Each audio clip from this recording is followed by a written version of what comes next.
Good morning, good afternoon, good evening, and welcome to the AI for Good Global Summit, all year, always online. We hope that all of you, your friends, family, and colleagues are staying safe and healthy. My name is Xenia Fontaine from the ITU, the International Telecommunication Union, and I have the privilege of introducing today's webinar on how AI impacts chess and the game of world chess champion Magnus Carlsen. Now, the ITU is the United Nations Specialized Agency for Information and Communication Technologies, and we are also the organizer of the AI for Good Global Summit, alongside X Prize Foundation and in partnership with 36 UN sister agencies, ACM, and Switzerland, our strategic partner. The goal of the summit is to identify practical applications of AI to advance the Sustainable Development Goals and scale those solutions for global impact. And like the most of the world, the AI for Good Summit has gone digital with a weekly online programming, allowing us to reach even more people throughout 2020. And before we start, we would like to run a quick poll just to get a feel of the audience. So now on your screens, you will see the first question. Do you ever play chess online? And you can select yes or no. You can always use the chat and Q&A functions to communicate. Our moderator will select and read out the questions to the panelists. And we, of course, are counting on your active participation to create a very interactive session. So you have a few more seconds to respond. We hope that we have a lot of chess players. So now we can see the results. Wonderful, 78% of the audience do play chess online. So I guess we have some Grandmasters in the audience again as well. So please let us know through the chat function. And now the second question that you will see on your screens. Have you ever heard of any of the following chess computer programs? And you can select multiple answers: Stockfish, AlphaZero, Lila Chess Zero. And again, you have a few seconds to respond.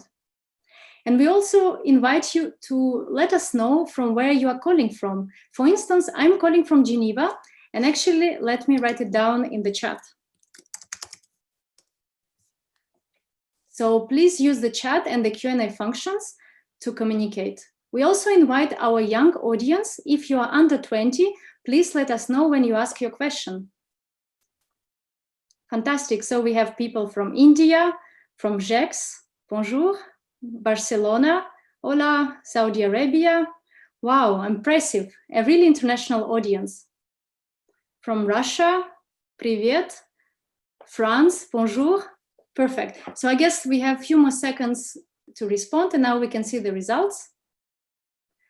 Great. So 71% of the audience heard about Stockfish, AlphaZero 82, Lila Chess Zero 52. Thank you very much for participating. And now it's time to introduce our moderator, Kenneth Cukier, who is a New York Times bestselling author, a senior editor at The Economist, and the host of Babbage from Economist Radio, a weekly podcast on technology and science. Ken, welcome. Hello, Xenia, and thank you very much. And thank you everyone for joining. It is a pleasure to have so many people online to discuss this incredibly interesting topic. You know, the world of AI is undergoing a revolution. Well, there's a revolution in the world, of course, because of AI, but AI itself is undergoing a revolution, going through lots of changes. And what's really special about it is that from almost the very beginning of AI, chess was in some ways, if you will, the sort of fruit fly of AI. And the reason why it was the fruit fly of AI is because you could track its evolution like we tracked the genetic evolution of the fruit flies when we did experiments with it. And what was so special about it is that we could measure our progress in artificial intelligence through the quote unquote fruit fly of chess and how good we were at it. And of course, for a while, we weren't very good at it. The whole idea of machine learning, this revolution that we're going through right now in society because of technology, machine learning, its origin was actually a boarded game, the same 8x8 squares. It was checkers, though. Arthur Samuel created this in the 1950s, working at IBM, that would actually look and create a probability table, very intricate, of what move was better and would most likely lead to a winning board versus a losing board. Since then, of course, Deep Blue in the 90s, Kasparov. And then AlphaZero just a few years ago from DeepMind. Today, we are very lucky to have two formidable people to think about these issues on our panel. Let me introduce them to you right now. The first one is Sebastian Kuhnert, and Sebastian is the CEO of ChessX, which is the web's biggest chess ecosystem, and also of Chess24, the top chess broadcasting site and the digital home of the world champion Magnus Carlsen. Now, in addition to Sebastian, we are very fortunate to have Peter Heine Nielsen. Now, Peter Heine himself is a Grandmaster. He earned that title in 1994. He competed a lot in the Danish chess championships in the 90s and 2000s and won 5 times. But what's really special is that he has been the coach of Magnus Carlsen since 2013. And before that, he coached Viswanthan Anand between 2002 and 2012. So we're really pleased that Peter Heine can be with us as well. Most importantly, a lot of thanks to people. The ITU deserve our thanks, as well as you for turning up and showing. But you can then thank all of us by giving us lots of great questions to respond to in the chat function. And we're going to go on to questions very quickly. But before we do that, what we're going to do is hear from both our panelists. And to start us off, I'm going to ask Peter Heine Nielsen to tell us a little bit about the history and technology of AI and chess. Peter Heine, please. Hi, thanks for the very kind introduction. You're right that, well, chess has very much been the sort of battleground of AI. It's basically a perfect way to test, the battle between human intuition and against the massive computing power of, calculation power of the computers. And this was especially big, as you mentioned, with the Kasparov Deep Blue battle that sort of went back and forth. The first one was actually won by Kasparov, but the second one was won by Deep Blue. And this was an incredible prestige project, which IBM put in a lot of effort into, and they managed to beat him in 1997. But then basically we had some kind of, I would call it a moon landing effect, in the sense of, well, the world champion was beaten by a machine. And that meant that, well, there was no prestige in his left, so there was still be sort of some kind of developments, but it basically came not to a standstill, but it was more connected to computers being faster, some kind of development in software. But basically we thought we had kind of plateaued, and that chess was, from an AI point of view, basically a solved project. But then in 2017, 20 years later, something incredibly happened, and from our perspective, completely out of the blue. Every chess professional would be working with the chess program called Stockfish, which is basically an incredible calculating machine. You can calculate millions of moves, probably billions within a minute. This would be the tool of all, chess professionals, and we considered it the highest authority in the world. But then suddenly, in a sort of completely isolated world from us, a technology company called DeepMind, which is owned by Google, created a program called AlphaZero, and it played a test match against Stockfish and completely crushed it. And if we didn't see it, we wouldn't think it was possible. We simply at that time we thought Stockfish is very close to perfection. It's basically like having a pocket calculator that can calculate things perfectly. We simply had it as our biggest authority, but it got completely wiped out in a match against AlphaZero. And this was, obviously an incredible moment for us. You can imagine that suddenly, everything we used to believe was true, we suddenly had to doubt and such. And also we had to understand very new things because, they were talking about self-learning, they were talking about neural networks, and they were talking about tabula rasa, which was terms we had never ever heard about before. Also, if you look at the picture on the left, you can see that, they did chess, but like IBM's, Deep Blue was solely a chess project. What DeepMind was doing is that they made a general algorithm that could solve, in principle, any kind of games. So it learned to play chess better than anything we'd seen before, but also shogi, a complex Japanese game, and Go, another complicated board game. And this was basically sort of mind-blowing to us. And the way they did it was also very shocking.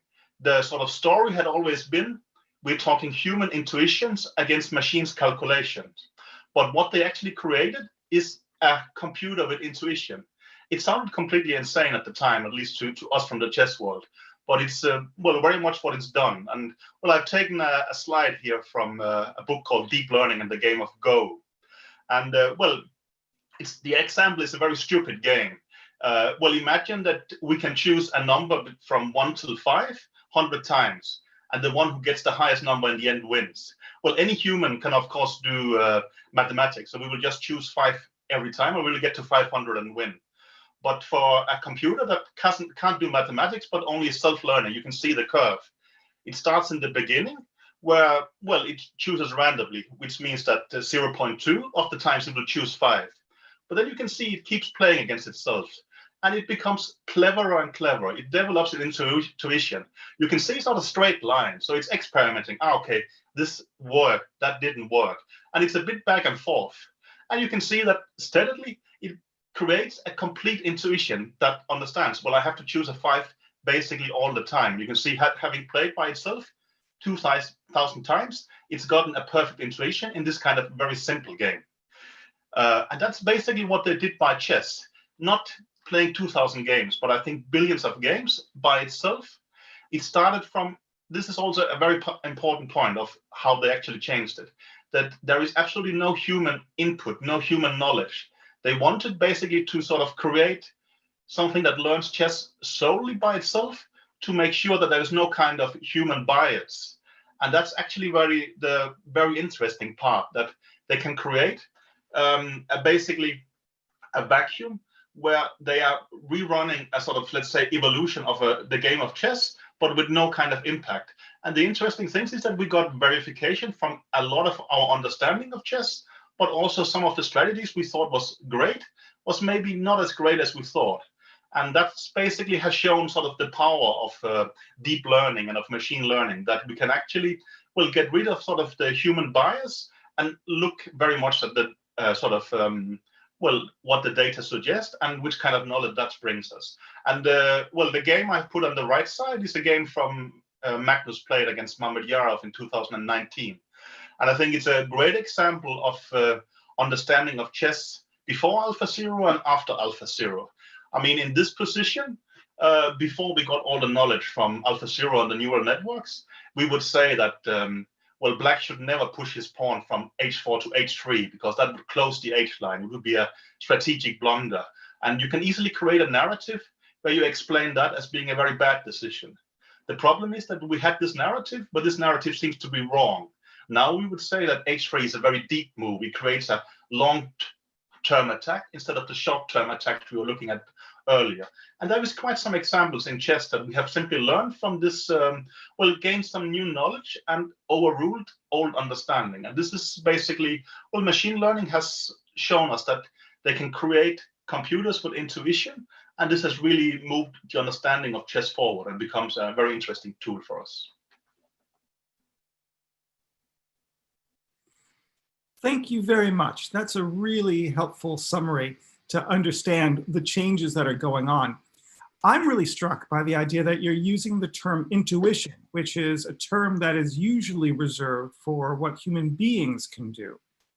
So let me press you a little further on this before I turn to Sebastian and ask, is it really intuition, or is a machine just really, really good at probability in ways that we can't understand?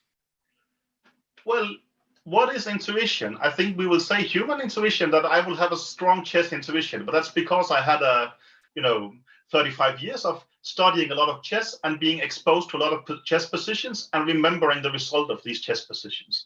But this is exactly what they do to these machines. They show them a lot of chess positions, and well, the point is, this neural network is probably the piece that has seen most chess positions in their life.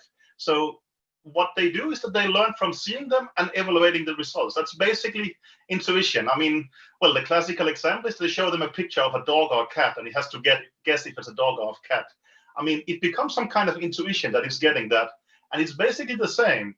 They have seen so many chess positions, many more than any human is possible to see in their life, and they know how to evaluate it or remember the patterns. I cannot describe it with any other word than intuition. I understand that it shouldn't be possible, but well, I mean, you asking the questions, I thought exactly the same in December 2017. And if it wasn't because I have seen it work, I would say it's not possible, but it seems to. Now, I'm sure we're going to come back to this. For the moment, I'm going to embrace your idea that it actually is a more enlightened, sophisticated pattern recognition rather than intuition, because I'm going to want to come back to the idea of what humans can do in chess and in life versus what artificial intelligence can do in chess and in life. But let's start off first and bring Sebastian into it with the macro view, which is how is AI disrupting the game of chess? Sebastian, let's hear from you. Hi, Kenneth. Yeah, thanks for having me. Yeah, it's having a big impact on chess, as we've already heard from Peter Heine. It's having a big impact on Magnus' game, the top players' games. It's putting fundamental questions about what the entertainment value of the human in chess is versus the machine, and what the purpose of learning chess is versus, yeah, just watching a perfect machine play it. And we can derive much larger things from it beyond chess, like you've already insinuated. And like I can see, many of the questions are going towards this also general applicability of what we derive from here. In chess right now, it's affecting all areas. We're working on anti-cheating in this area, where AI can be a big help. Where many of our algorithms are already AI inspired in this area, and working on the next generation of that. Then also in chess e-learning, we are using it in the area of image processing for deriving learning applications from there at our other company, Chessable. Yeah, in a way, you could say that our whole Play Magnus group was also inspired at the very beginning by the idea of creating algorithms that in some way, shape, or form behave like Magnus at different age levels, kind of limited to that intelligence at that age, you could say. But of course, this is further away from AI. But to the broad mass market, it might feel like AI. Well, let me pick up on that and ask you a question, because it leads to a very interesting, subtle way in which AI and chess or anything else can evolve. Do we want the world's best chess player in general, or do we want the world's best version of Magnus, right? Because what we could do is we could actually have AlphaZero just sort of divine the strategies of chess that have never been known before and can do it, or it can study all of Magnus's games and just be the best version of Magnus. And that might be quite interesting, because it'll only be Magnus, it'll maybe be a little bit limited, but it'll be the sort of instantiation of this interesting person who has his foibles, but also will aspire to an excellence that frankly probably has never been attained before in chess, but certainly will do things that are new and novel and great within the boundaries of the AI, trained on only Magnus Carlsen's game. What do you think? I think it takes a bit away, like you're saying, it kind of takes away his ability to go beyond what we know so far about him, no? In some way. No, I think it means that you might have players who will say, hey, I only want to play Magnus because I want to play Magnus. But there's other players who say, I know that Kasparov would have bit the dust if he was playing Carlsen, in a 5-game or 50-game match. But I still love Kasparov's game of play, in particular, the sacrifices he made. I mean, playing styles, imitating certain playing styles. Kasparov. Yeah. I mean, I personally at least think that exactly what makes humans human, that they make errors, is the interesting thing to watch in chess. But of course, there's also the broad string of people that would like to see these perfect versions of a certain playing style playing each other.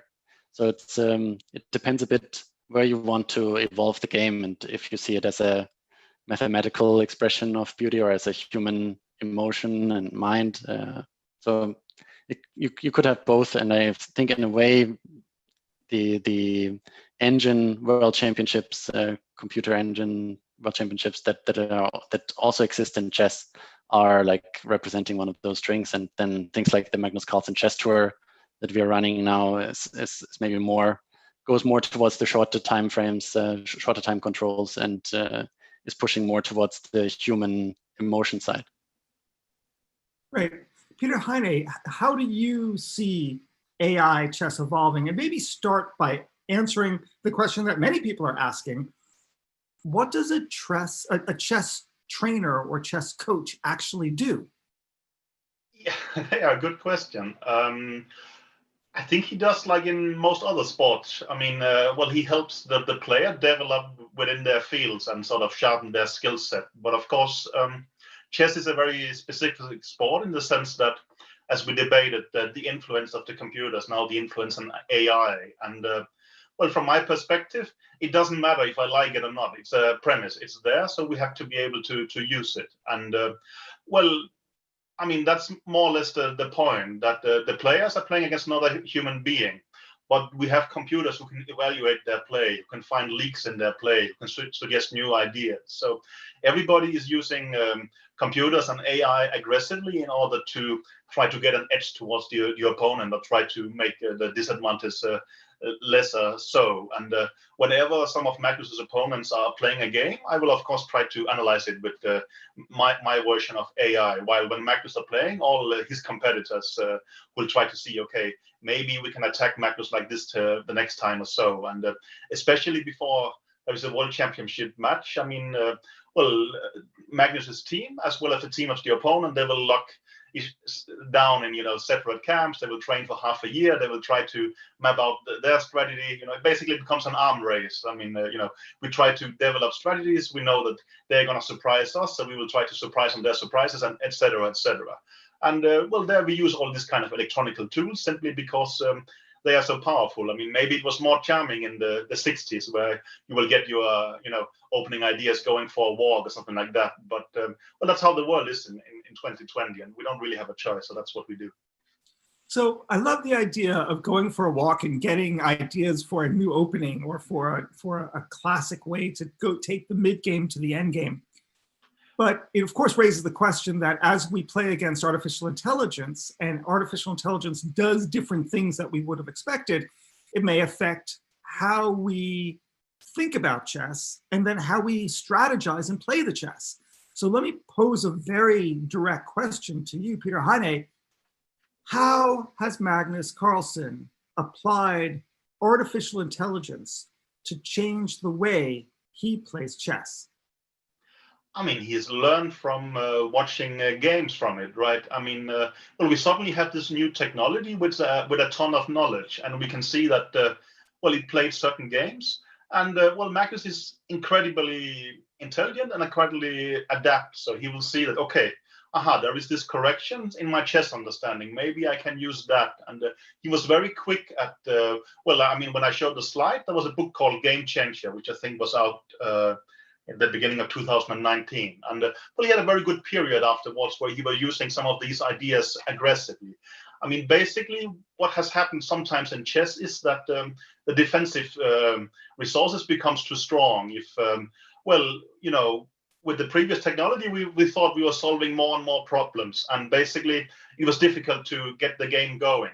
Suddenly, there is this new splash of energy with I mean, maybe, we sort of, well, you can imagine, everything is suddenly up in the air. It's not clear what is right and what is wrong. And that heavily favors the better player because, well, things gets out of patterns, and suddenly Magnus had much more room to operate in, and that he used very aggressively. And somehow AI has sort of given some fresh air into chess, where, I mean, people were talking about everything was ending up in draws and such, and suddenly it became much more exciting.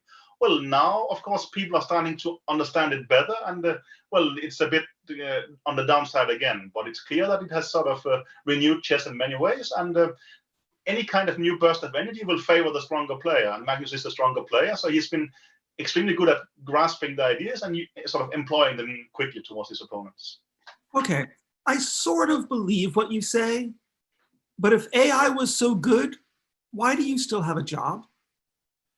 Yeah, that's a good point. I mean, well, I still go for walks with him and I play basketball with him, but also, I mean, you do need someone to interpretate the AI. I mean, well, imagine we are, it's a good question.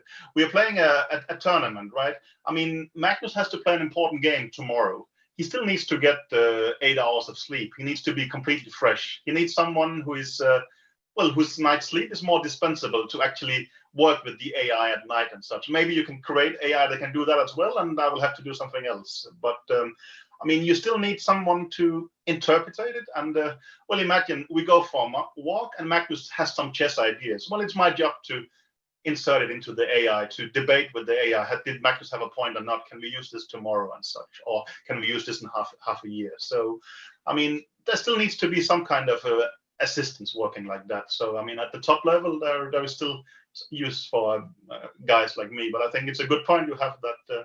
Well, in 50 years we we might have a problem, but that's good. It's not. I'm not the only species who will go extinct, I'm afraid. Okay, well, I think we're going to come back to this because I want to probe you more about the issue of the human versus the machine. But let's turn to Sebastian and let me ask you, how is AI changing what you're able to do on your platforms to help young learners at chess become better players and turn better players into great players? Yeah, so it's on chess platforms nowadays, it's about a range of things. So on the one hand side, you have the post-game analysis and recommendations that you receive after your game. So on Chess24, when you play a game of chess, it will analyze which openings you have played and how you've behaved during the game and recommend you the right kind of video courses that we have on our website. There's the Play Magnus apps where we have these different playing styles, like that you alluded to earlier, that aren't AI in the strict sense, but they can be expanded into this direction, and kind of have an algorithmic basis that makes sense to look into for the future.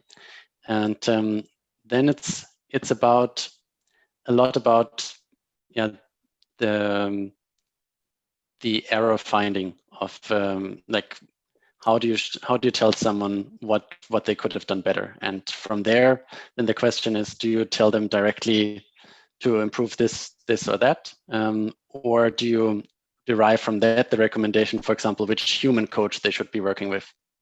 And that's then the mix of that is kind of our strategy. So we are launching shortly a live coaching platform under coachess.com, where people can, after having their games analyzed, find the right coach, for example. And that is basically what we believe in at this point, that the mix of, like what Peter Heine is doing from Magnus, the mix of humans using AI to derive implications for other humans is the winning way to go.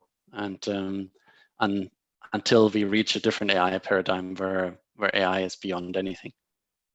So we have several questions from the chat that's online right now, and I'm going to ask the first one, and it comes from a person named Nelson, and he asks, are grandmasters training themselves against AI opponents? I suppose not just using AI for training, but learning actually how to play against AIs in particular. Yeah, I think we are not really playing training games anymore. I think also that, well, in 1997, computers beat the world champion at the time. Somehow playing games against computers has stopped becoming interesting. I mean, we would lose to our phone. I have lost to my flight seat, for instance. I mean, there is simply, I mean, they are too strong. It doesn't make sense anymore. But we can debate chess with them. We can analyze our games. And well, it basically, you have some kind of creative human idea, you show it to them and you get their verdict. And sometimes you can convince them. They say, okay, maybe it's bad. And you say, maybe what about this move? And well, you have some kind of dialogue with it. And that's actually the interesting thing with the neural networks, that, well, we were used to this, that sort of would often refute our chess in a sort of brutal way because it could calculate very far. But now we can also debate, as I say, I mean, by analyzing with the neural networks, who will show some kind of intuitive feeling. And that's, I think a lot of people are learning from that at the moment, reading books, analyzing with them, and so on. And I mean, there is a lot of knowledge there, but also, well, it's a knowledge that you will unlock by watching them or by basically asking them questions. I mean, well, it's a passive unit, right? You have to sort of push it to be able to understand its, possibilities and the knowledge to extract from it.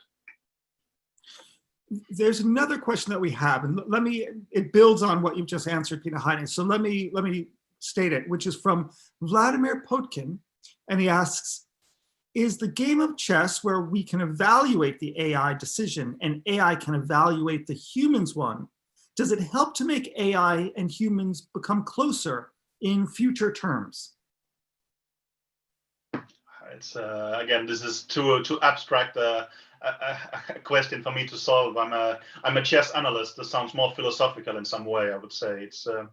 It's hard to say, but I think that, well, the neural networks definitely has become much closer to the way human thinks than how it was earlier. So I think they are also helpful to understand how humans understand the chess position and such. But I think, as far as I understand, they are still a bit like the human brain, that you can see the output, but which process goes on exactly is more difficult to define. Let me try to maybe take a stab at an answer, and to say that there's an imperfection in AI, and it has to do with values. Because AI doesn't know what the values are, doesn't have a sense of values, and why would it? It would need to be encoded and enshrined with values, and you'd need a training set of data to teach it, so you wouldn't. So let me give you an example of those values by way of an analogy. So in the Khan Academy, which is an online free educational service where kids can look at videos and learn things, as well as take tests. What they found was that if you have students, if you hit people up with really difficult questions all at once, the student becomes demotivated, becomes psyched out, becomes disappointed, and therefore doesn't return. But if you start them off and have them get a few questions to build their self-confidence, they'll do really well. And other online platforms have noticed that as well. And within the AI, you'd be able to find out that you'd be able to increase engagement and speed up the learning of someone who's learning chess to become good, to become great, by allowing them to win. And you don't just always crush them all the time, as it's uninteresting. But here's the deal. You wouldn't know to build that feature in to support humans' self-confidence unless you had the idea to do that, because AI on its own wouldn't have done that. So the lesson here is that unless we have human beings sort of in charge of the AI and directing its values, the AI just simply becomes a really good pattern recognition engine, but not really at these higher levels of performance in the way that we want to help humans in their lives. Yeah, but I mean, there's also the whole track of explainability in AI, which is trying to solve this. Of course, it isn't solved yet, but that will have a big impact on chess as well. Well, so how so? Well, I mean, when you reach the level where you can explain some of the thoughts that AI has in by discontinuing some of the strings of thought, but focusing on some others and visualizing those, that is also an interesting way of learning in chess. And there are approaches of that going on, and of transferring that to general decision making. This is something that is interesting for all people in chess. So as you were speaking, Sebastian, another question popped up, and I think it seems to be relevant to this, which is, and it came fleetingly, so I don't know who asked it. It's in the chat. Is he playing any games today? And it poses to me the question: Does Magnus play any games that are not chess for the purpose of improving his chess game? A sort of, if you will, human transfer learning in which Catan or tic-tac-toe makes him a better chess player. Yeah, I can just quickly show. So here we have our Magnus Carlsen chess tour with the Lindorus Abbey Rapid Challenge. Is the tournament that is going on right now. And here we have today like the game of all games, so to speak, Magnus Carlsen against Hikaru Nakamura, starting at 3:30, and you can watch it directly on Chess24. So that's kind of the big innovation we have made during the COVID-19 or coronavirus crisis, to host the first big online tour in chess, and that's going into the semifinals today, the second tournament. But to go back to Magnus, I think he likes to do things that are basically not putting that help him to relax. So he's very much on and off but Peter Heine can give the better insight. I mean, he's playing a lot of other games. I mean, we're playing football, basketball all the time. We also play various card games and as such. And I think, I think that I saw some research, for instance, that also debates that should a kid, who is the most successful? The kids who have done a lot of various sports or someone who's specialized in one thing? And they often tend to think that those who is doing a lot of sports actually manage to get an abstract understanding of how to solve complex problems. And even though that they're not directly the same, you learn to solve new kind of situation. And I think in that sense, it's quite helpful that you are capable to play all kinds of games.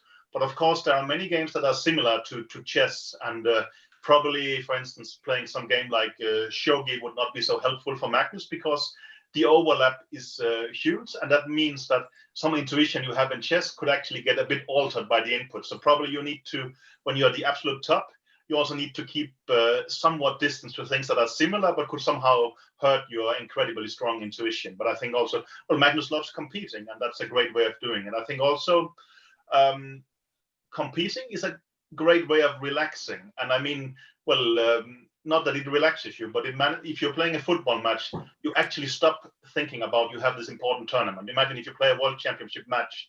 If you are just going for walks, you will think about it all the time. But if you are engaging in something else, you actually manage to rest your brain a bit. And so he's doing a lot of competition, I think, in order to, train himself, but also I think he's finding this interesting and it somehow relaxes him. So let me pick up on this and ask the question, is he learning or is he optimizing? And the difference is, does he need to become good and stay good? Does he need to learn new information, or does he just need to optimize what he already knows? Well, I would almost think that he only needs to optimize, but that's maybe, it becomes arrogant, but I think Magnus is clearly the strongest chess player in the world. So it also becomes a bit of a matter of what is your objective? Do you want to stay the best, or do you want to maximize your potential? Luckily, I think people don't really talk about these things. They do it. Also, I mean, we are not training in a, let's say, organized way. It's not like, let's say, a football team where, we're training from 8 o'clock till 1 o'clock and we're doing these repetitions. I mean, chess is a somewhat creative sport. So you do things that are interesting. You read books, you see games. Magnus will play games online and such. So, I mean, Magnus has never been sort of extremely structured. He's more been, he would call it a product of passion. He's doing things that interest him. And basically, curiosity is an incredibly strong force. And I think a very organized person will get to a certain stage. But to really, be the best, you have to love what you're doing. You have to be incredibly curious about what is chess, what to discover the secrets, and you also want to win. So I think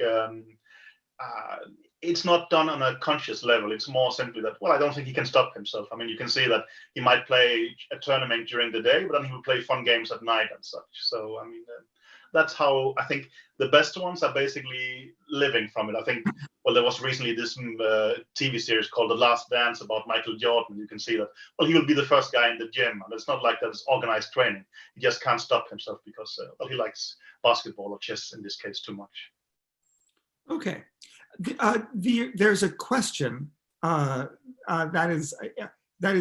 builds on this, and it's quite cute, and it's by Eric Van Riem, and he asks, what is more exciting to watch, Stockfish against AlphaZero or two human beings? Well, the numbers speak very clearly to two human beings. And why do you think that is? Because humans like humans. Humans don't love to watch something that is better than them and has no flaws. Like just like, will we ever want to watch the FIFA version of two football teams against each other? No, like it's completely meaningless. Well, okay, I mean, maybe one day we say, okay, we have abstracted all of our knowledge into these and they make the perfect moves, but it's just one level removed from us, and that removes empathy and therefore interest from us. That's so how long. I feel about it. I mean, it takes so long. I mean, even the Blitz game that's being played by Carlsen and Nakamura takes an hour, but I could watch Stockfish and AlphaZero in 4 seconds. Yeah, you can watch anything in 4 seconds if you speed it up, the recording. I mean, although it could speed up the recording, I chose 4 seconds, as some of the people online may know, because that was the amount of time that AlphaZero played each of its games when it was creating its own training data. It was programmed to actually play each match at 4 seconds. And of course, it might have come up with a different strategy if it was 5 seconds or if it was limited to 2 seconds. Yeah, I both agree and disagree with Sebastian. I would say that, well, of course, watching human plays is the most interesting. I mean, well, you know, you root for one of the players, you have emotions involved and such. I actually think watching computers play against each other is very interesting. But I understand, and I'm a huge minority. I mean, we are 10 people doing it and discussing it and such, and it's interesting in an academical sense because you know, I mean, well, you can see they try and push the boundaries of how you can play chess, and it's very interesting in scientific sense. But in a sports sense and an emotional sense, of course, Sebastian is correct that well, it becomes quite insane to sit and root for Stockfish or for AlphaZero the whole day, right? I mean, well, you want to hope for the Norwegian or the American or the Russian and this guy or that guy. So as a spectator sport, it makes little sense. But in an academical sense, and if you look at chess as an academical discipline where you want to see optimized strategies, it can actually be interesting, I would even say beautiful. But I mean, I understand that Sebastian is working on making chess for the masses, and that's probably a wrong turn in that sense. No, but of course, I agree with your point that from the beauty perspective, it's nice to watch it. So we have a question from Abe Yamare, and what Abe asks, and I'm going to develop it a bit more, is, do you think AI will develop emotional intelligence in the near future? And now let me develop this idea of emotional intelligence. AI doesn't know mercy, and AI isn't cruel, but a great grandmaster playing his or her lesser can take a game and where the person's going to lose and draw it out by an extra 15 moves just to twist the knife for fun and see the person squirm, right? So I pose the question, will AI develop this emotional intelligence, as Eve asks, and if so, will it be merciful or will it be cruel? I mean, I'm from the chess world, right? I mean, the reason chess is so good for, you know, AI research is that there is a result that is either a 1 or half a point or a 0. So it's extremely definable. As far as I understand, this is, let's say, I mean, you're also using neural networks in self-driving cars. And there these things actually come into play. I mean, well, imagine some very bad situation where the car actually has to choose, am I going to hit the cyclist or the opposing driver? And well, what matters in these situations? There you actually suddenly have an ethical choice that has to be taken by a neural network and such. I have no clue how they do this. I'm a chess grandmaster. I operate in black and white and such. I mean, these are much bigger challenges, and you can maybe call them soft or more difficult challenges in many ways. I have no idea how they will solve that, to be honest. Let me say that if there's anyone who is an AI expert and not just a chess expert who's on the chat and on our call right now and wants to answer this in the chat and also send a reference if there's a paper that's relevant, please do, because it's an interesting question.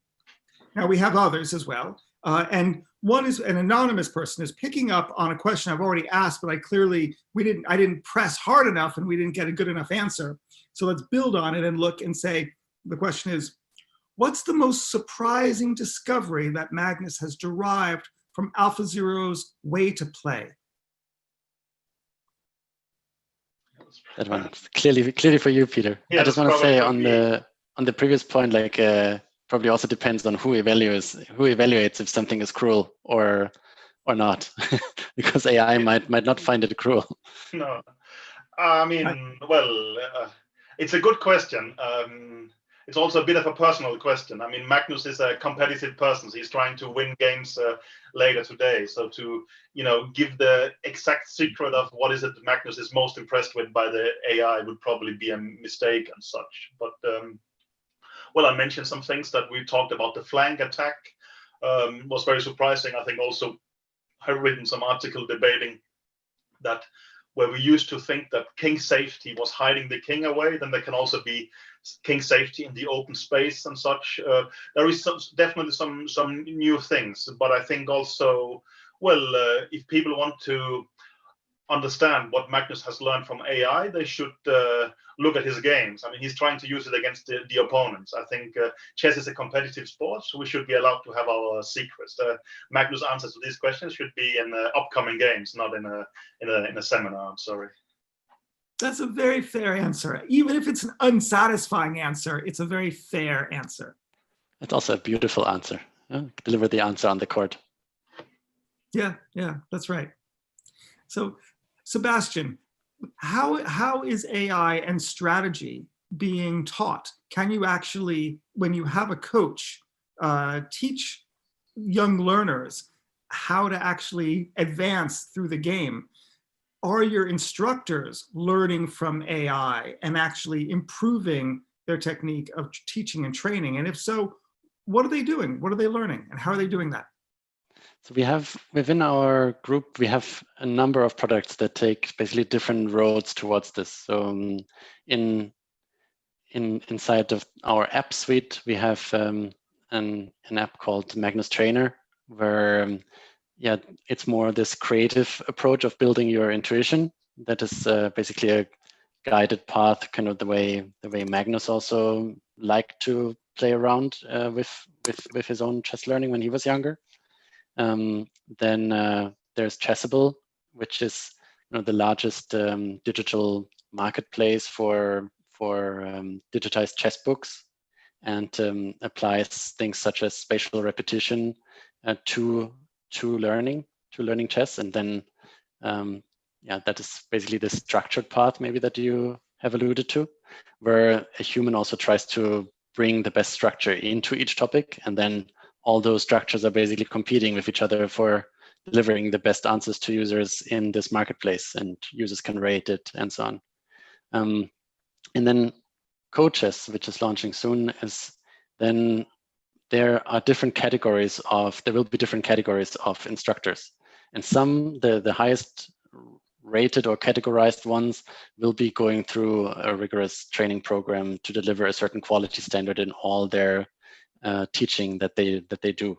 And in that, we are developing all the tools to make them the best coaches, and those will again be technology supported. That's I think how much I can disclose at this point.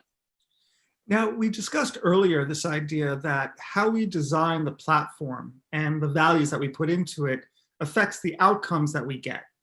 And one of the things that I think a lot of chess players sort of are surprised about, kind of sometimes pull their hair over, is the fact that it's the last bastion of society where there's very little gender diversity. Where are all the women in chess? Why is this a domain that is really still very XY chromosome? Yeah, so it's a minefield to answer, but I'll just try my best not to get killed. So it's open for everyone, but then it's of course we talked, Peter and I talked about this the last time, that it has a bit to do with this self-fulfilling prophecy that when there are a lot of men doing something, it might already be less inclusive for women that try to get into the sport at the club level, for example. Online, it might be more open because the gender is not so much in the focus when you're playing online. And then there's the other aspect of opportunity costs, that a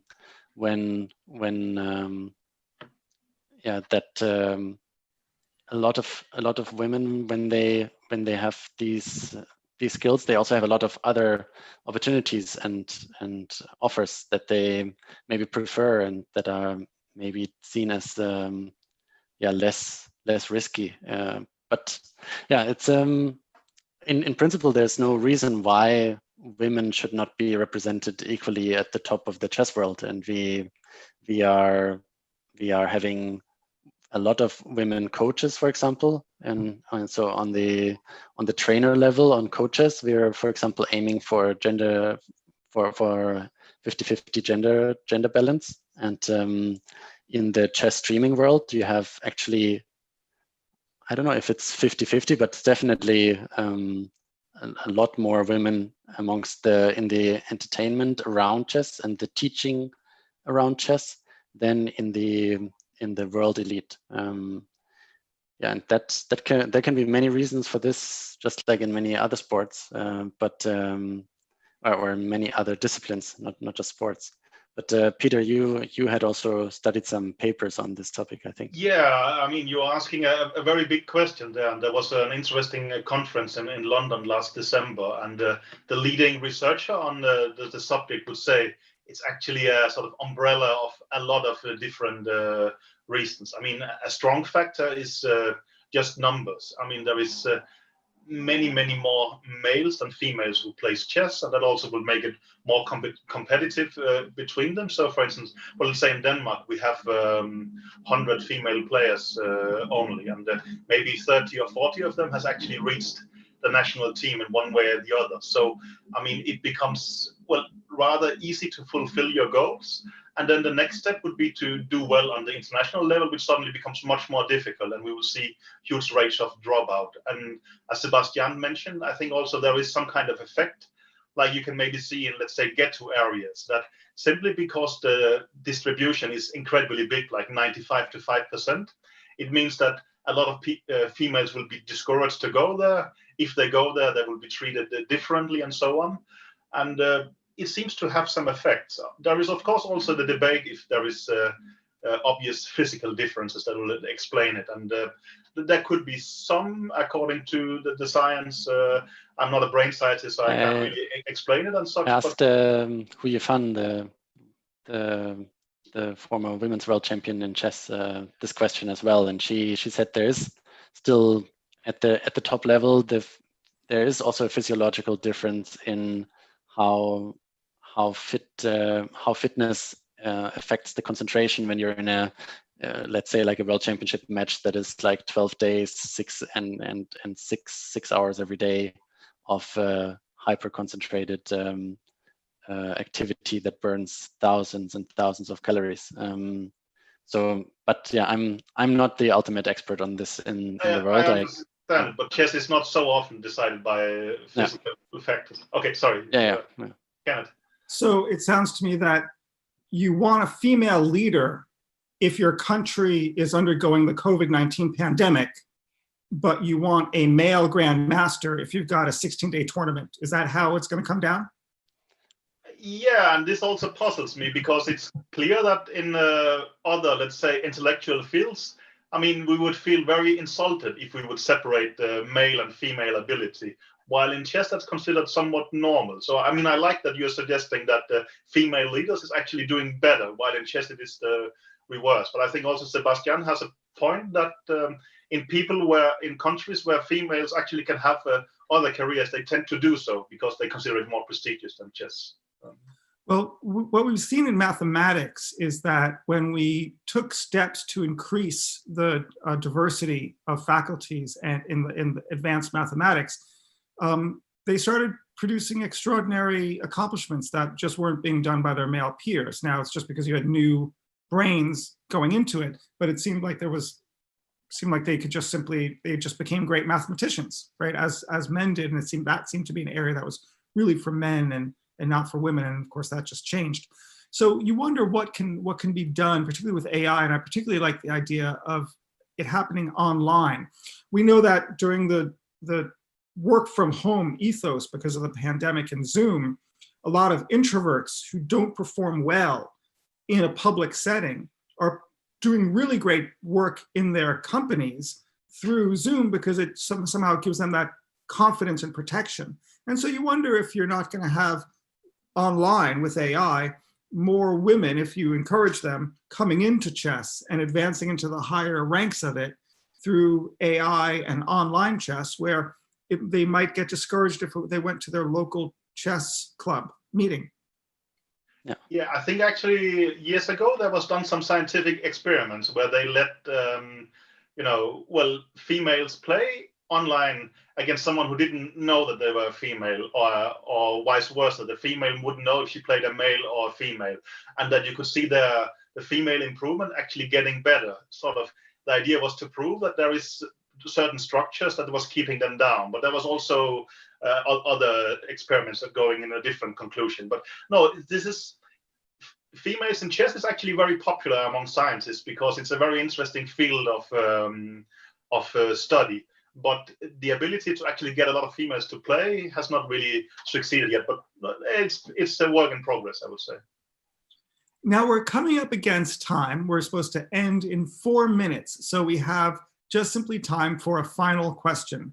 I'm going to see if there's what we have from the people online, and let me see. There's two that I think are really interesting. One is about whether chess will become an esport, and then the next one, which everyone thinks, is will AI, after winning chess, go into all other areas of human strategy and mastery? So who wants to take the question of esports? Maybe that could be you, Sebastian. And who wants to take the question of broader strategic mastery in all domains of life? Maybe you, Peter Heine, or you can talk about both. But I invite you both to close the session with final comments. Okay, I would say yes to both. In esport, it depends also how you define esports, but we have made it our mission to make chess something that many more people can follow. It's much more aligned with the societal values today than that we are trying to promote in many areas, also in the UN, than many other sports. So let's celebrate human achievement with the mind and not just the bodies.